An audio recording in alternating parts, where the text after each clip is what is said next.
안녕하십니까? 한예종의 뭐 첫째, 뭐 둘째 이런 식으로 얘기하지 말라는 거예요. 여러분 생각으로 싸워보셨나요? 글에 대해서 논리를 주고받는 게 핵심이라는 거예요.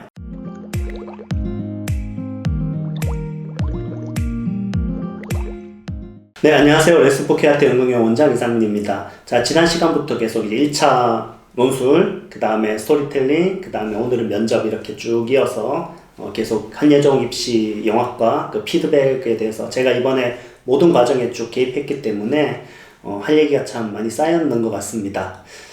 그리고 이제 네 번째 마지막 영상은 그 1차 예시까지 들면 이제 완벽한 4개 세트가 딱 돼가지고 여러분 한예종 영화과 입시를 분석하는데 큰 도움이 될 거라 생각하고요. 오늘 세 번째 순서로 이제 면접에 대한 얘기를 좀 하려고 하는데 사실 공개하기 좀 아까운 그런 건데 말씀을 드리면 한예종 면접이 그 좀 특징이 있어요. 일단 무조건은 아닙니다. 무조건은 아닌데 좀 대부분의 경우에 제가 좀 패턴을 아무래도 1차 합격생은 좀 많이 경험하고 그 면접 때 한예종은 글에 대해서 논리의 싸움이에요.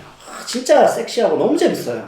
저는 이게 너무 재밌거든요. 한예종 2차 면접이. 고전 그리스 비극도 좀 더 깊이 있게 들어가면 법정 씬 같은 게 있거든요. 토론하는 씬.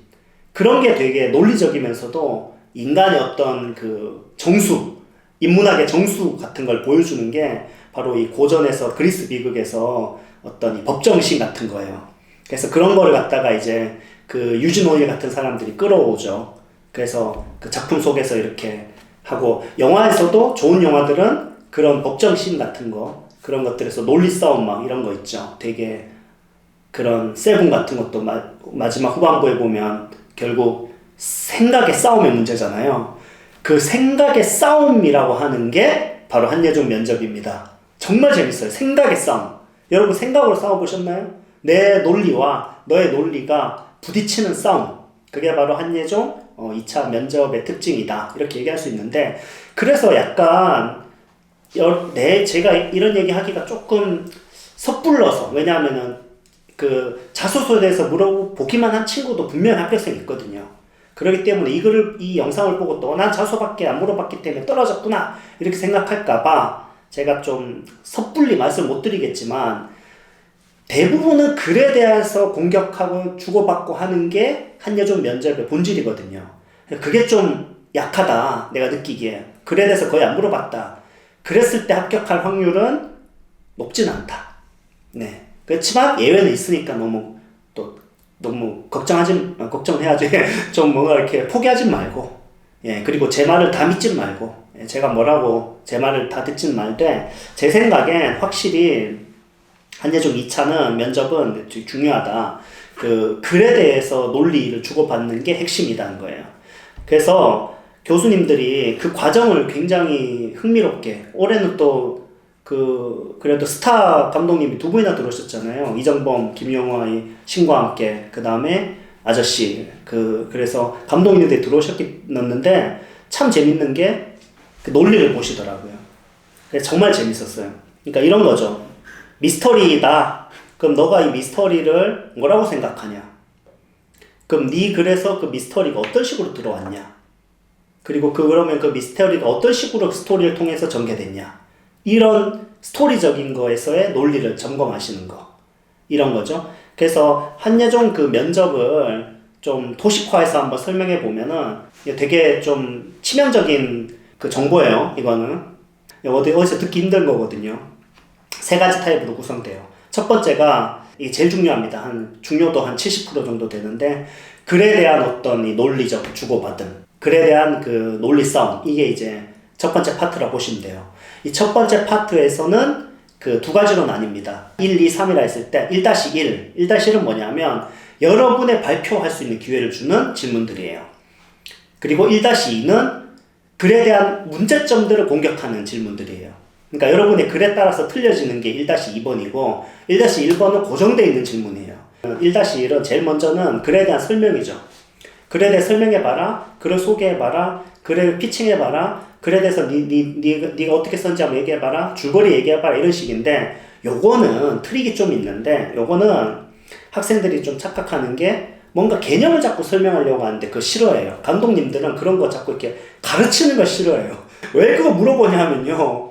교수님들이 5분이 들어와 계실 때 좀 많이 지쳐있는데 여러분 이렇게 손으로 쓴 글 여러분이 진짜 읽어봐도 좀 다른 친구 글 한번 읽어보세요. 뭔 말인지 몰라. 이거 원고지에 썼는데 이렇게 종이에다 썼는데 필체도 너무 악필이고 뭔 말인지 모르겠다니까. 그러니까 스토리에 대해서 소개하기보단 줄거리를 좀 전달해 주는 게 좋습니다. 왜냐하면은 교수님이 이해하는 게 먼저거든요. 설득시키기 이전에 이해부터 시켜야 되잖아요. 정보를 줘야 되잖아. 그러니까 제 글에 대한 깔끔한 줄거리적인 그 전달이 좋습니다. 그러니까 저희는 이제 이렇게 어떻게 된 이야기입니다. 이런 거죠. 그런 게 되게 좋고요. 거기서 이제 약간의 컨셉을 좀 소개하는 건 나쁘진 않아요. 예. 그렇지만 너무 막 컨셉만 얘기하는 거 좋지 않습니다. 삶과 죽음에 대해서 뭐 고민해 보셨습니까? 저는 말이죠. 뭐 이런 식으로 가면 안 된다는 거죠. 주인공은 이런 식으로, 누구는 어떤 사람인데 이런 식으로 들어간다는 거죠. 어떻게 됩니다. 그래서 어떻게 되게 되는데요. 이런 거죠. 그 다음에 1-2번 질문은 보통의 경우에는 이제 그 조건들이 있잖아요. 그 조건들이 본인의 이야기와 스토리에서 어떤 식으로 적용됐고 어떤 식으로 그것이 발전됐는지에 대한 점검이에요. 그러니까 예를 들어서 여러분이 그 조건 미스테리다. 그럼 미스테리를 어떻게 활용했는가? 또 미스테리란 뭐라고 생각하냐? 또는 뭐 미스테리를 본인 스토리와 연관 지어서 한번 설명해봐라. 이런 질문들이겠죠. 그리고 A와 B의 그 조건들에 있어서 그게 잘 드러났다고 생각하는가? 또는 이렇게도 질문하십니다. 이 조건들을 각각 봤을 때 여러분이 떠오르는 그 생각의 흐름대로 한번 얘기해봐라. 어떤 생각의 흐름으로 하게 됐는지 얘기해봐라. 뭐 이런 거겠죠. 이게 이제 여러분한테 이제 자유롭게 발표할 수 있도록 기회를 주는 질문들이고요. 그 다음에 이제 또 질문이 잘 썼냐 못 썼냐 이런 질문인데, 이건 이제 잘 썼냐 못 썼냐라고 하기보단 여러분이 글에 대해서 잘 알고 있는지, 그리고 그래서 잘 쓴 포인트는 뭐다, 아쉬운 포인트는 뭐다, 그것을 개선했을 때 또 스토리 같은 건 꼭 여러분이 잘 알고 있어야 되겠죠. 그리고 개선할 때 적시적소에 개선을 해야 돼요. 딱 쓸데없는데 헛다리 짚으면 안 되는 거예요. 근데 이게 좀 딜레마거든요. 그 교수님도 이렇게 질문하시잖아요.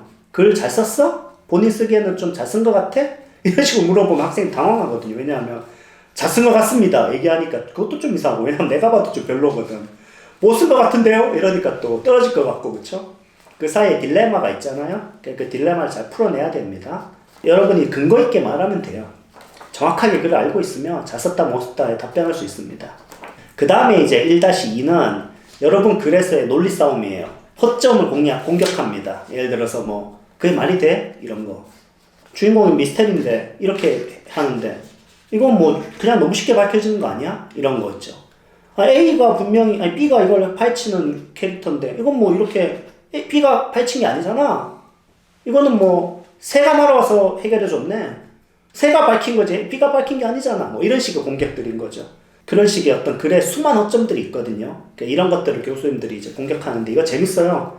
여러분 글을 잘 분석해서 그 공격 지점들을 찾아내고 그걸 또 여러분이 수비하는 그런 것들, 그거 참 준비하시면 되고요.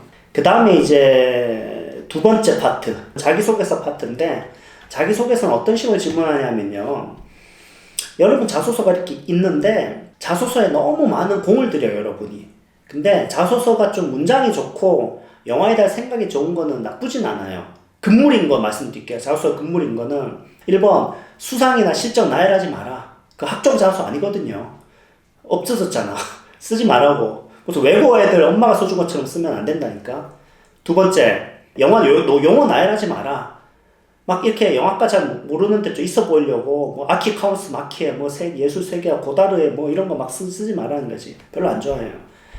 너무 예술 영화 잘 모르는데 예술 영화 자꾸 이렇게 티내고 그런 거. 한예종은 색깔이 분명하거든요. 영화과가 그냥 한국 상업 영화 감독을 키우는 학교예요. 그렇기 때문에 그냥 상업 영화 얘기만 하면 돼요. 그리고 뭐 여러분이 좋아해서 예술 영화 얘기하는 건 상관없지만 그게 그렇게 막 솔깃해 하시거나 그러지 않는다는 거죠. 그래서 크게 잘 모르는데 잘 보이려고 있어 보이려고 하는 행동들 좀 안 좋아요. 한예종에선 그런 거 되게 싫어하는 문화가 있어요. 그렇기 때문에 면접할 때 너무 이렇게 과잉해서 막 자기소개하고 이런 거 안 좋습니다. 안녕하십니까 한예종의 뭐 첫째 뭐 둘째 이런 식으로 얘기하지 말라는 거예요. 담백한 거 되게 좋아하는 학교예요. 자기소개서 질문을 그래서 이렇게 보시고 이렇게 서칭하잖아요. 이렇게 쭉 서칭하는데 보여요. 교수님들이 이거 읽어가 나가시는 게 이렇게 보다가 뚝 걸리는 단어 있잖아요. 그런 걸 물어보는 거예요. 예를 들어서 저는 전직 청소부였습니다. 애들 썩 다 치자고요. 쭉 가다가 청소부 걸린 거지. 청소부야? 이런 식으로 질문하신 거예요. 되게 1차적으로. 돈대? 아니, 왜냐하면 청소부 한 번도 없었기 때문에 제가 예를 들어 그냥 만들어 본 거예요. 그러니까 여러분이 이런 식으로 툭 걸리는 단어를 물어보기 때문에 그런 것들을 좀 잘 생각해야 돼요. 그래서 여러분이 어떤 예를 들어 과학적 소재를 갖고 갔다. 그럼 이렇게 과학적인 얘기를 하잖아요. 그러면 이렇게 그게 꼭 걸리거든요. 다 똑같아요. 법학했다고 법학하지 왜 영어해? 법학이 더 좋지. 경영하겠다. 경영학하지 뭐. 회사 취직하지 뭐 영어해. 약대다. 약사 약대 그거 돈도 그 괜찮은데 왜 영어해? 약대하지. 이런 식인 거예요. 그러니까 여러분이 그런 거를 좀 자기소개서에서 이렇게 시선이 가면서 뚝뚝 걸리는 것들을 포인트로 해서 질문이 들어오시기 때문에 그거에 대해서 질문 잘해야 되고 생각 같은 거 써놨을 때 그걸 역으로 물어보신 경우 많아요. 영화는 이러이러한 거 저는 이런 영화를 찍고 싶습니다. 그럼 그거를 문장을 갖고 들어오시는 거죠. 본인이 생각이 이렇다고 했는데 이게 무슨 개념인지 좀 설명해 보세요. 이런 개념이 잘 드러나 있는 영화가 뭐가 있어요? 한국 상업 영화 중에. 본인이 그런 시나리오를 쓴다면 어떤 시나리오를 쓸 수 있을 것 같아요?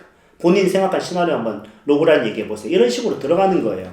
생각에 대한 질문도 나올 수 있고 경험에 대한 질문도 나올 수 있다. 이렇게 자기소개서 툭툭 걸리는 거 딱 질문 나오신다. 세 번째는 개인적 질문인데 이 개인적 질문이 좀 되게 도발적이에요.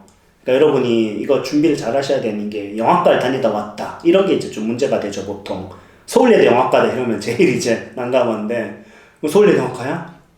서울예대 영화과 다니지 왜 여기 와? 뭐 이런 식이거든요. 그러니까 이런 질문들이 예상이 되기 때문에 여러분들이 이제 그거를 좀 방어할 수 있도록 어떤 또 여러분의 커리어에서 대학 또 학과 또 고3이면은 수시 어디 썼는지 성적이 어떤지 여러분이 나이가 30인데 1차 합격했는데 영화를 찍어본 적이 없다. 그럼 그거 공격 포인트잖아요. 아니 나이가 30이고 영화 그렇게 찍고 싶다고 하는데 왜 안 찍어봤냐? 이런 식의 질문이 나오기 때문에 본인의 삶에서의 빈틈. 아까 첫 번째는 뭐였어요? 스토리에서의 빈틈이잖아요. 세 번째는 개인적 질문은 여러분 삶에서의 빈틈. 그런 것들을 메워서 논리로 메우고 솔직하게 얘기하거나 여러 가지 방법으로 여러분의 어떤 그 빈틈들을 채워나가면서 대비하면 굉장히 퍼펙트한 준비가 될 수 있습니다. 그 면접의 논리 싸움이라고 보시면 되고요. 논리적인 어떤 구성과 전달과 주고받음에 주목하기 때문에 이게 약간 좀 발성이나 이런 게 안 중요해요. 다른 학교에 비해서. 다른 학교는 이렇게 좋은 태도와 탁 이렇게 안녕하십니까? 뭐 이런 명쾌함이 있어야 되는데 저는 개인적으로 서울예대 같은 학교는 좀 태도가 예쁜 애들. 이게 딱 이 영화에 대한 자세가 예쁜 애들. 그러니까 자세를 좀 예쁜 애들 뽑는 것 같아요, 확실히. 그걸 보는 것 같은데 한예종은 지저분해도 됩니다. 좀 이러고 앉아있어도 돼요. 너무 이렇게 막 합격하려고 막 그렇게 하기보다 뭐 이러고 있어도 그렇다고 해서 이렇게 있으면 안 될 것 같아요. 좀 이렇게 자세는 좋아야죠. 근데 이렇게 좀 부드럽고 편안하게 있어도 돼요. 근데 논리가 명쾌한 애들. 자기 영화에 대한 생각이 되게 명쾌해. 글에 대한 논리가 명쾌하고 이런 거 되게 좋아합니다. 한예종 연기가 배우들 보면 알겠지만 옛날에 중앙대 출신 이래가지고 안녕하십니까 뭐 이런 게 연기 막 잡고 있다가 한예종 연기라는 게 어떤 거였어요? 처음에 생겨난 게 자연스러운 연기잖아. 김고은 뭐 이런 것처럼 안녕하세요 뭐 이렇게. 그러니까 한예종 학교가 그런 색깔을 갖고 있어요. 영화과도. 그래서 좀 자연스러운 걸 추구하기 때문에 너무 이렇게 저는 안녕하십니까 저는 미래 영화 감독 이런 거 얘기할 필요 없다. 안녕하세요 저는 뭐 이렇게 얘기해야 된다 이런 얘기죠. 하지만 논리는 섹시해야 된다. 논리는 섹시해야 된다. 이 얘기를 하고 싶습니다. 여기까지 하겠습니다. 감사합니다.